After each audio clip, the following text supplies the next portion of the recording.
Bienvenue dans cette nouvelle vidéo. Aujourd'hui, je vais vous présenter 3 histoires vraies qui m'ont été partagées sur le Reddit français. 3 histoires qui se sont passées en France et qui sont totalement différentes. Dans chacune de ces histoires, ça va être des situations qui n'ont rien à voir entre elles. C'est-à-dire pas que des situations d'intrusion, pas que des situations à l'extérieur. Vous allez voir, il y a une belle diversité. J'espère que la vidéo vous plaira. Si c'est le cas, n'hésitez pas à laisser un j'aime et à vous abonner à la chaîne. Je vous invite également à me rejoindre sur Instagram, AkenTV, qui s'affiche à l'écran si vous souhaitez me suivre là-bas pour être au courant de toutes les annonces que je peux faire ou même me partager une histoire qui vous est arrivée. Et si maintenant vous êtes prêts, laissez-moi vous partager la première histoire. Dans cette première histoire, nous allons voir le témoignage de Harry.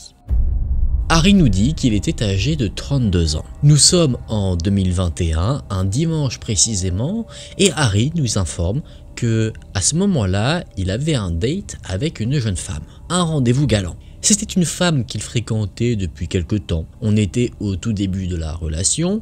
En soi, tout se passait bien, il n'y avait pas de signaux d'alerte qui permettaient à Harry de se dire qu'il valait mieux prendre ses jambes à son cou. Et donc, alors que nous étions en pleine période sanitaire assez compliquée, qu'il y avait quelques restrictions, eh bien Harry, accompagné de la jeune femme, se baladait tranquillement à Paris. Évidemment, le contexte faisait qu'il n'y avait pas grand chose à faire. Restaurants, bars, cinéma, tous les loisirs dans des lieux fermés n'étaient pas accessibles. Donc la plupart du temps, Harry voyait son amante à l'extérieur. La balade se passait tranquillement jusqu'au moment où Harry et peut-être sa future petite amie sont arrivés sur les quais de Seine. Là, ils ont vu qu'il y avait un banc qui était libre, personne n'était assis dessus, donc ils se sont dit qu'ils allaient se poser un petit peu, histoire de profiter du calme de la capitale. Une demi-heure à peu près s'est passée. Harry discutait tranquillement avec la personne qu'il fréquentait, et au bout de cette fameuse demi-heure, une vieille dame est allée à la rencontre de Harry pour lui parler. Initialement, elle était assise sur le banc qui se trouvait juste à côté, mais elle a tenu à aller voir Harry pour l'informer qu'une femme le regardait fixement à distance. Harry s'est retourné pour voir de quoi la vieille dame parlait, et effectivement, il a bel et bien aperçu une jeune femme d'environ 20 ans qui le fixait sans détourner le regard. Elle avait un grand sourire sur son visage, des cheveux rouges, délavés, et c'est un détail qui a profondément marqué Harry parce qu'il avoue qu'il a tendance à adorer les femmes qui ont des cheveux rouges. Quoi qu'il en soit, outre ce détail, Harry avoue que sa situation l'a quand même mis un peu mal à l'aise. Donc il en a parlé à la femme qui était avec lui et ensemble ils ont un petit peu ri de la situation. En fin de compte, le petit couple a décidé de reprendre sa balade. Donc tous deux reprennent leur marche, main dans la main. Harry dit des blagues pour détendre un petit peu l'atmosphère, faire rire la personne qui lui plaît, et il sent que quelque chose ne va pas. Effectivement, étant main dans la main, il sent que la personne qui l'accompagne exerce une pression sur sa main comme si elle était inquiète. Et a raison. La fameuse fille qui regardait Harry au loin s'était mise à suivre Harry et la personne qu'il fréquentait. Une solution se met en place. Cette solution, c'est de presser un petit peu le pas, de marcher un peu plus vite pour créer une certaine distance et finalement la semer. Sauf que, après avoir pressé le pas, Harry s'est rendu compte que la fille qui le suivait en avait fait de même. Elle ne le laissait pas prendre de la distance. À un moment donné, le couple est arrivé au pont de l'Alma à Paris et ils ont décidé de courir dans les escaliers pour essayer de prendre la fille qui suivait le couple de court et lui faire perdre du terrain. Malheureusement, ça n'a pas fonctionné à 100%. Certes, de la distance s'était créée, mais la jeune fille était toujours sur les talons de Harry. Donc le couple a décidé d'aller prendre un métro et, coup du sort, la fille aux cheveux rouges rentre dans la même rame de métro, celle où se trouvent Harry et sa petite amie. Harry rassure la personne qui est avec lui. En plus de ça, lui se sent plutôt confiant parce qu'il est assez imposant. Donc il se dit que s'il est amené à se défendre face à une jeune femme de 20 ans, il ne devrait pas avoir trop de problèmes. De plus, il rassure sa petite amie en disant qu'elle semble obnubilée par lui et pas par elle. Donc a priori, elle n'est pas en danger. Au bout d'un moment, Harry devait quitter le métro, donc il est sorti de la rame de métro et il avait bien raison, la fille aux cheveux rouges l'a suivi. Et bien que pour aller chercher un autre train, il pressait le pas, sa stalkeuse, si on peut appeler ça comme ça, n'en démordait absolument pas. Il était en contact permanent avec la personne avec qui il avait fait son rendez-vous, elle était inquiète, donc il l'a rassurée en disant « T'inquiète pas, c'est bon, je l'ai semé », alors que c'était absolument pas le cas.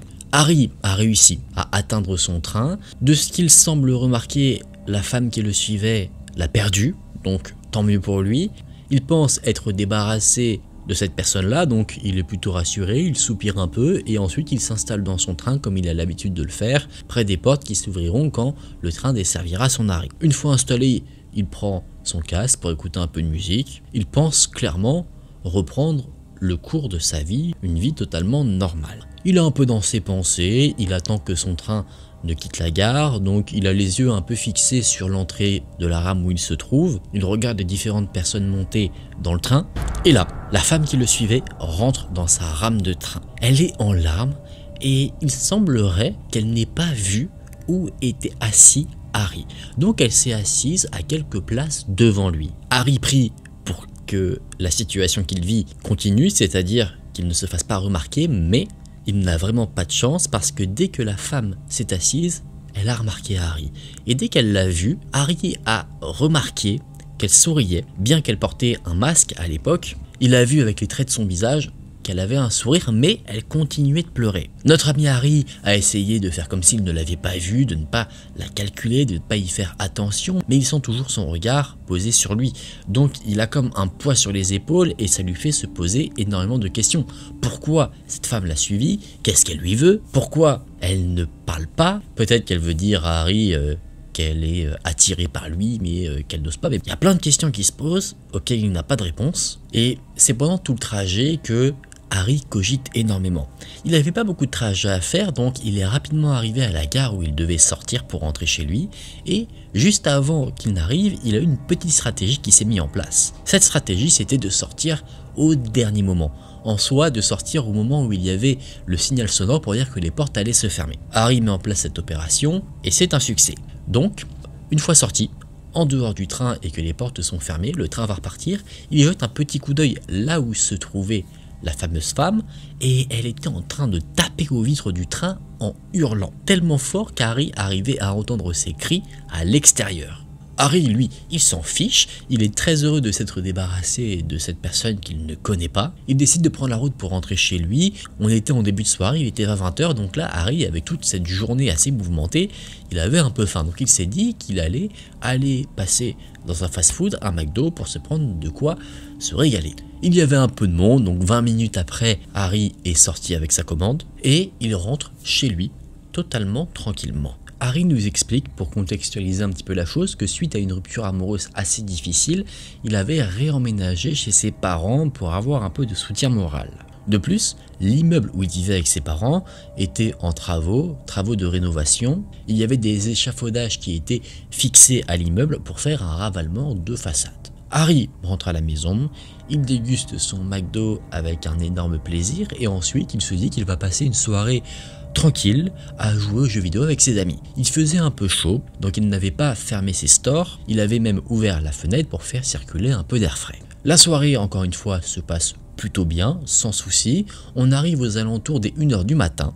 Lucky, non, je sais pas ce que vous avez fait derrière votre écran, mais ça a intrigué mon chat. Et donc, à 1 h du matin, Harry se dit qu'il est temps pour lui d'aller dormir. Il a passé quand même une sacrée journée, donc il est un peu fatigué. Il éteint tout, son ordinateur, ses lumières, il se met en caleçon et il est prêt à se mettre au lit. Harry ferme la fenêtre, il ferme les stores et ensuite il va juste se mettre un peu d'eau sur le visage parce qu'il avait un peu chaud avant d'aller dormir. Et quand il revient dans sa chambre, il voit la fameuse femme qu'il avait suivie le regarder au travers des stores. C'est-à-dire qu'elle avait en fait écarté les stores pour pouvoir regarder à l'intérieur de la chambre. Détail, Harry vit au 2e étage, donc cette femme a escaladé les échafaudages devant l'immeuble pour accéder à l'étage d'Harry. Depuis quand elle était là, où elle attendait, Harry n'en a aucune idée. Harry, pris de panique, évidemment il ne s'attendait absolument pas à retrouver cette femme ici, se saisit d'une arme factice, une réplique d'Airsoft, et il l'a pris et il a braqué la fille pour lui faire peur et qu'elle s'en aille. Sauf que la fille n'est pas du tout partie, elle a engagé pour la première fois la conversation. Elle a dit à Harry, c'est moi mon amour, tu ne me reconnais pas. Et en disant cela, elle avait des larmes qui coulaient sur ses joues. Harry, quand il avait vu cette femme avait émis un petit cri, donc ça a réveillé sa mère qui s'est précipitée dans sa chambre pour voir ce qu'il se passait, et Harry lui a dit d'appeler la police immédiatement. La police est arrivée assez vite. Ils ont interpellé la femme qui stalkait Harry.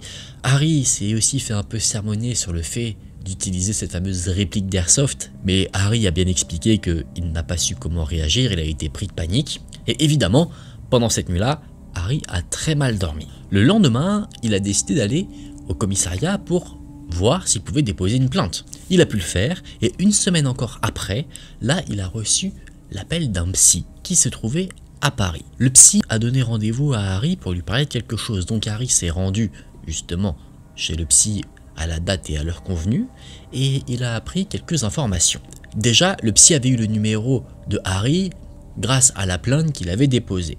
Et en fait, ce psy, précisément, connaissait la jeune femme qui avait causé tant de tourments à notre ami. C'était une femme qui avait des problèmes psychologiques. Son petit ami de l'époque l'avait trompé et ça lui a fait complètement perdre la tête. À un point qu'elle l'a poignardé. Et le malheur d'Harry, si on peut dire ça comme ça, c'est que physiquement, il ressemblait énormément à cet ex-petit ami qu'elle a poignardé. C'est ça qui a perturbé la jeune fille et qui a créé toute la situation. Et Harry a par la suite rencontré la fameuse femme. Elle était là, dans une autre salle, et sous la surveillance du psy, Harry a pu lui parler. Il a été demandé si cette femme connaissait Harry. Et elle a dit non, avec un comportement totalement différent de ce qu'elle a pu avoir avant avec Harry. C'est-à-dire qu'avant, quand elle le voyait, elle souriait, elle pleurait. Là, elle était d'une indifférence la plus totale. Ensuite, Harry et la femme ont été écartés. Le psy a continué à parler avec Harry, il lui a dit que la plainte qui a été déposée allait être ajoutée au dossier de la jeune femme et que donc ça allait prolonger son internement. Car oui, elle était internée pour être prise en charge. À ce moment-là, en entendant tout ce qui est dit et également touché par l'histoire de la jeune femme, Harry a envie d'aller retirer sa plainte, mais finalement il ne l'a pas fait parce qu'il se dit qu'il vaut mieux qu'elle reste en l'état pour se protéger lui-même, mais aussi ses parents parce que eux se trouvaient dans le domicile au moment des faits, au cas où quelque chose est amené à se reproduire. Comme ça, il y a quand même une trace de ces événements. C'est là que le témoignage de Harry se termine, une histoire qui côtoie l'horreur, le mystère, parce que pendant un long moment, Harry se demande qu'est-ce que lui veut cette femme, mais également la tragédie, parce qu'en fait, toute cette histoire n'est le résultat que de problèmes psychologiques. Donc on ne peut qu'espérer qu'Harry ne rencontrera pas de nouveau cette femme, qu'elle ne lui causera pas de tourments, mais également pour cette femme-là, celle aux cheveux rouges, qu'elle sera bien prise en charge et que dans l'avenir, elle pourra aller mieux. Est-ce que l'ex-petit ami, lui, a survécu à l'attaque de la femme? Ça, je ne le sais pas, ce n'est pas mentionné dans l'histoire. Est-ce qu'il est décédé suite aux événements? Je ne pense pas. Je crois que ça aurait été ajouté si jamais ça avait été le cas. Mais bon, je préfère ne pas m'avancer trop sur ce sujet-là. Quoi qu'il en soit, l'histoire termine bien, si on peut dire. Harry va bien, la femme qu'il fréquentait va bien aussi, ses parents de même, et celle qui a été la cause de tous ces tourments est prise en charge. Donc je pense qu'on peut être satisfait de comment cette histoire se termine. Dans cette seconde histoire, je vais vous partager le témoignage de Guillaume. Guillaume nous explique qu'il est victime d'insomnie. Il a des médicaments pour l'aider à trouver le sommeil aujourd'hui, mais au moment où se passe l'histoire, il est âgé de 18 ans et il ne peut compter que sur lui-même pour justement essayer de trouver le sommeil. Il n'a pas d'aide médicale pour gérer cette situation. Mais il précise que ce détail a peut-être bien fait toute la différence dans son histoire. Il habitait au moment des faits chez ses parents qui n'étaient pas là. Il faisait un petit voyage en amoureux, laissant Guillaume seul à la maison. La journée s'est passée plutôt bien et on arrive aux alentours des minuit. Guillaume se dit qu'il va aller se coucher, essayer de trouver les bras de Morphée, donc il verrouille toutes les issues de sa maison et il va dans son lit. Sauf que, à cause de l'insomnie, impossible pour lui de trouver le sommeil. Le temps passe, jusqu'à 3 h du matin, Guillaume n'arrive toujours pas à s'endormir et au-delà de ça, il n'a pas une once de fatigue. Il est plutôt en forme, donc il s'ennuie. Il prend une décision. À ce moment-là, c'est que autant faire quelque chose, car quitte à s'ennuyer, pourquoi attendre dans son lit? Autant faire une activité qui va peut-être le fatiguer et ensuite il trouvera le sommeil. Il est donc dans son lit, il réfléchit à ce qu'il peut faire, il pense peut-être à aller regarder un peu la télé, mais alors qu'il est dans ses pensées à réfléchir, il entend un son. Il entend comme des tapotements au niveau de sa fenêtre. Pour contextualiser, Guillaume nous dit que sa chambre se trouve dans le sous-sol, donc sa fenêtre est à hauteur du sol. Alors, en partant de ce constat, Première chose qui lui vient en tête, c'est pas du tout quelque chose de dangereux ou de néfaste, c'est juste des branches d'arbres qui tapotent sur sa vitre. Mais en prêtant un peu plus d'attention au bruit, il se rend compte que il n'est pas régulier. Ce n'est pas comme s'il y avait du vent qui faisait que la branche tapait de temps en temps. Non, parfois il y avait des tapotements, parfois comme si quelqu'un grattait la fenêtre. Alors, pour en avoir le cœur net, Guillaume décide de se lever et de se rapprocher de sa fenêtre pour tendre l'oreille plus près de là d'où se trouve la source du bruit. Sauf que, une fois qu'il s'est rapproché de la fenêtre, il entend comme un clac qu'il reconnaît. C'est le bruit que fait sa fenêtre quand le verrou est déverrouillé. Et après, il entend sa fenêtre glisser. Lui est dans la pénombre la plus totale. Il ne voit rien et on ne peut pas le voir non plus. Et il entend ensuite une voix d'homme qui dit « Oui, c'est ouvert ». Guillaume prend conscience qu'il y a au moins 2 personnes qui essayent de s'introduire chez lui. Son sang se gèle de suite, son cœur bat très rapidement, mais au-delà de la peur elle-même, ce que ressent Guillaume, c'est de la rage, de la colère envers des personnes qui veulent s'introduire chez lui. C'est inadmissible à son sens. Bien qu'il ait une partie de lui qui soit terrorisée, l'autre partie de lui se dit « Ils ne rentreront pas chez moi, je vais protéger ma maison ». Et Guillaume nous raconte qu'il est un fan de l'époque médiévale, donc il a des épées dans sa chambre. Je ne juge pas, j'en ai déjà eu aussi. Donc ce qu'il fait, c'est qu'il prend une de ses épées. Il pointe l'épée en direction de la fenêtre, il hurle et il met un coup dans le vide. Lui, il ne sait pas où il vise. Et il entend, de l'autre côté de la fenêtre, un hurlement de douleur. Guillaume comprend qu'il a fait mouche, donc il décide de repiquer. Et là, il entend le cri qui s'éloigne et des bruits de pas qui s'éloignent de la fenêtre, suivis d'un bruit de voiture qui s'en va. Toujours armé de son épée, Guillaume sort par la fenêtre pour voir s'il n'y a bien plus personne et effectivement, l'endroit est désert. Il reverrouille la fenêtre, il s'assure qu'on ne peut pas la déverrouiller, il la barricade un petit peu et ensuite il appelle la police. En attendant la police, il allume la lumière de sa chambre et il constate que, au bout de son épée, il y a du sang. Donc il comprend qu'il a probablement blessé une des personnes qui tentait de s'introduire chez lui. Sa théorie est plutôt simple, sur tout ce qui s'est passé ce soir-là, c'est que sachant que ses parents n'étaient pas là, il n'y avait pas de véhicule dans la maison, lui était parti pour se coucher donc il n'y avait aucune lumière, la maison semblait en fait déserte, donc les personnes ont dû penser que la maison était totalement vacante et donc qu'il serait facile de la cambrioler. C'est là que son histoire se termine. On ne sait pas ce que la police a ensuite fait, mais pour revenir à ce que Guillaume a dit au début de son histoire, c'est vrai qu'il est fort probable que son insomnie lui ait permis d'éviter une situation qui aurait pu très mal tourner. Qu'est-ce qu'il se serait passé si Guillaume s'était endormi et que les individus étaient rentrés dans le domicile alors que lui s'y trouvait? Peut-être simplement un cambriolage, peut-être bien pire. Dans cette troisième et dernière histoire, je vais vous partager le témoignage de quelqu'un que nous allons appeler Gaëtan. Il était âgé au moment des faits de 19 ans et il réalisait à diverses occasions des babysitting.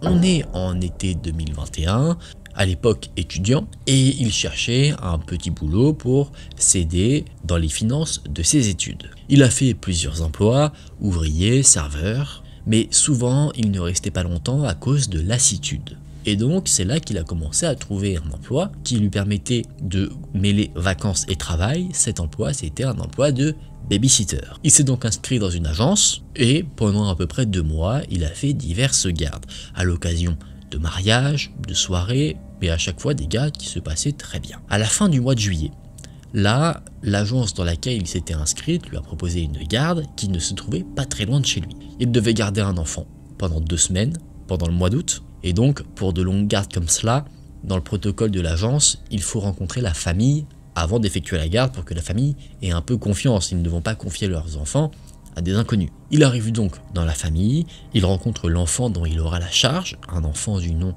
de Noah. Il est âgé de 2 ans et la famille a également un chien. Une visite de la maison est organisée et alors que Gaëtan visite la maison en compagnie de la mère de famille, elle explique que le chien a été adopté pour que Noah se sente rassuré et pour le protéger. En entendant cela, Gaëtan a un petit sourire parce que le chien était un tout petit chien, donc dans sa tête, un chien qui permet de protéger quelqu'un, ça aurait plutôt été un gros chien plutôt qu'un petit truc. La rencontre se passe bien, la mère de famille a confiance en Gaëtan, Gaëtan ne voit pas forcément de problème, donc 2 semaines après la rencontre, là, la garde commence. Les 2 premiers jours, tout se passe bien, Gaëtan fait des balades en poussette avec Noah et le chien, une petite balade dans les bois que le chien et Noah ont l'habitude de faire, et à chaque fois, ils partent et reviennent par la porte arrière du garage. Par habitude, cette porte est laissée ouverte quand la promenade est réalisée. Sauf que, à partir du 3e jour, là les choses ont commencé à devenir un peu étranges. Il y a eu comme d'habitude la fameuse balade,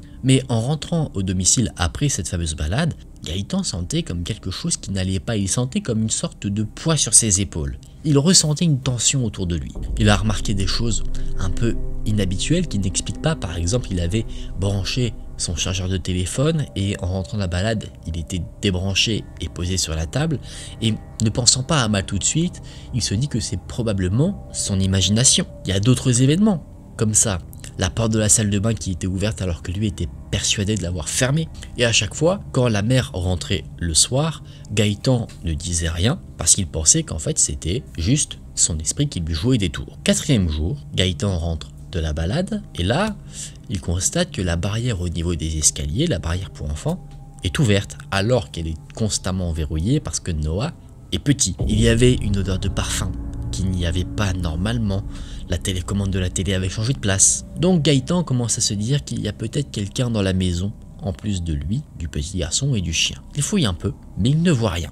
Le soir, la mère de famille revient et Gaëtan, là par contre un peu intrigué, demande si quelqu'un passe à la maison peut-être pour faire le ménage et elle passe au moment où lui part faire la balade. Mais la mère lui dit que non. Et bien qu'elle était toujours très souriante, elle a tout de suite changé de visage. Elle a commencé à s'inquiéter, à stresser, ce qui est logique en soi. Elle dit donc à Gaëtan, ok, avant de partir en balade, prenez une photo des pièces de la maison, et s'il y a des choses différentes quand vous rentrez de la balade, vous m'appelez. Évidemment, Gaëtan, ça lui a mis un certain coup de pression. Nouveau jour, rien d'étrange ne se passe. Pas de différence entre les photos qui ont été prises et les pièces quand Gaëtan est rentré, donc rien d'alarmant. Vient ensuite le week-end, et là la mère est à la maison, donc Gaëtan ne garde pas Noah. Il revient le lundi, il a pu vraiment décharger toute la pression le week-end, donc il est totalement déstressé et reposé. Comme d'habitude, petite balade le matin, mais Gaëtan et le petit garçon ont dû rentrer plus tôt parce qu'il y a commencé à avoir une forte pluie ainsi que de l'orage, donc la balade a été écourtée. Bien que la balade soit plus courte, Noah lui s'était endormi dans sa poussette et en arrivant devant la porte du garage de la maison, là,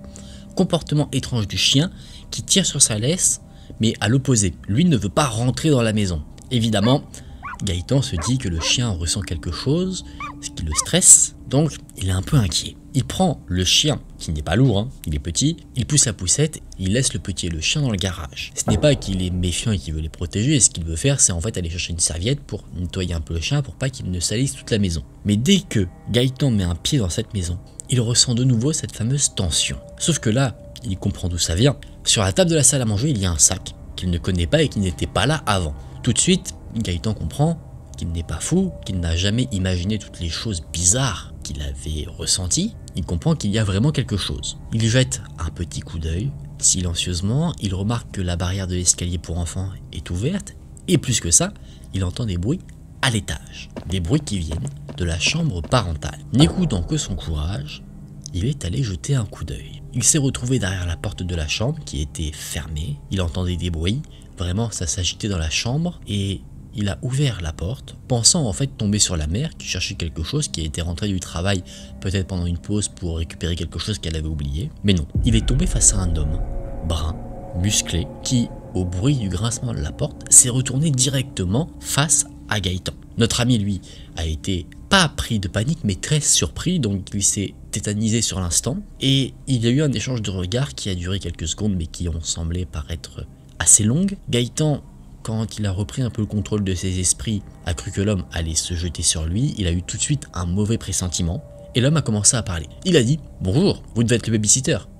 C'est moi le papa. » Effectivement, Gaëtan ne l'avait pas rencontré parce que la mère avait dit qu'il était marin-pêcheur, donc très souvent en mer. À ces mots, Gaëtan a été très rassuré. Il a montré un petit peu sa surprise en disant qu'il ne l'attendait pas. Et effectivement, la raison pour laquelle Gaëtan avait été embauché, c'est que le père n'était pas censé rentrer encore. Mais l'homme a dit qu'il était rentré plus tôt à cause de la météo.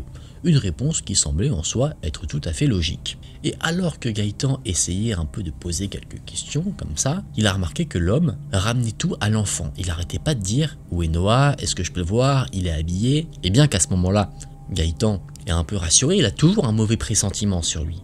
Et il ne sait pas pourquoi, il a répondu à quelques questions à l'homme. Il lui a dit « Noah est dans le garage, il dort dans sa poussette. » Et c'est une question que Gaëtan a posée qui va lui faire tout remettre en question. Avec l'adrénaline qui est retombée, etc., il s'est trompé dans ce qu'il a dit. Gaëtan voulait demander à l'homme s'il savait où se trouvaient des serviettes pour le chien, et plutôt que de dire le nom du chien de Noah, il a dit le nom de son propre chien.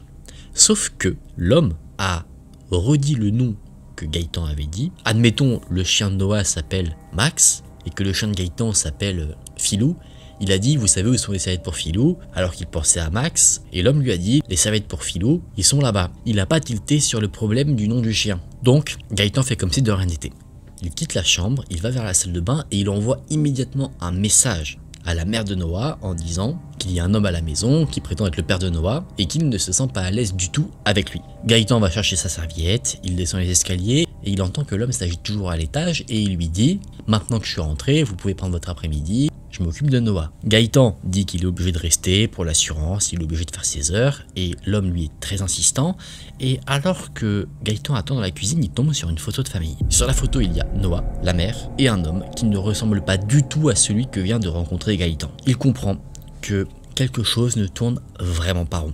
Donc il n'écoute que sa raison, il prend le chien et Noah, il les met dans sa voiture et il s'en va. Quelques minutes après, se sentant en sécurité, il reçoit un message de la mère de Noah qui dit qu'il peut rentrer à la maison car la police les attend. Et c'est là qu'il a eu quelques explications.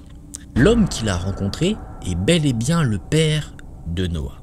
Mais il était effectivement en couple avec la mère lors d'un précédent mariage, et ensuite il y a eu divorce, et après la mère s'est mise avec le fameux marin-pêcheur. Il a perdu la garde de son fils parce qu'il était souvent sous l'emprise de substances et qu'il était également un homme violent. À son arrestation, il a avoué qu'il s'était introduit à plusieurs reprises dans le domicile à la recherche de souvenirs. Il voulait en fait retrouver une vie de famille, celle qu'il avait perdue, ce qui explique concrètement toutes les choses étranges que Gaëtan a pu apercevoir pendant sa garde. Cet homme s'introduisait facilement par la porte arrière du garage car il savait que pendant les balades elle était déverrouillée, et ce qui l'a trahi, c'est effectivement l'histoire du nom du chien qui a en fait été adopté après la séparation. C'est pour ça qu'il n'en avait pas du tout connaissance. Détail final de cette histoire, le sac qui a été retrouvé sur la cuisine a été fouillé par la police et dedans il y avait des affaires appartenant à Noah. La police pense donc que si jamais Gaëtan était parti comme lui avait suggéré le père de famille, le garçon aurait été kidnappé. C'est là que cette histoire se termine. On ne peut que féliciter toutes les actions réalisées par Gaëtan lors de son babysitting. Il n'a fait aucune erreur, je trouve. Il a très bien réagi, ce qui a permis d'éviter potentiellement un enlèvement. Donc je pense qu'on ne peut que le féliciter. Il peut être fier de lui. On espère qu'il réussira dans ses projets, qu'il a pu financer ses études parce que, courageux comme il est, c'est tout ce qu'il mérite. Et voilà les amis, on a fini pour ces 3 histoires, j'espère qu'elles vous ont plu. De mon côté, j'ai pris beaucoup de plaisir à vous les partager, donc j'espère que vous avez apprécié les entendre. Si cette vidéo vous a plu, n'hésitez pas à laisser un j'aime et à vous abonner à la chaîne. Je vous relaisse mon Instagram AkenTV juste ici si vous souhaitez me partager votre histoire ou me suivre là-bas. Merci beaucoup du fond du cœur d'avoir regardé la vidéo jusqu'à la fin. Moi je vous dis à très vite dans une prochaine vidéo. Prenez soin de vous, c'était Aken. Salut!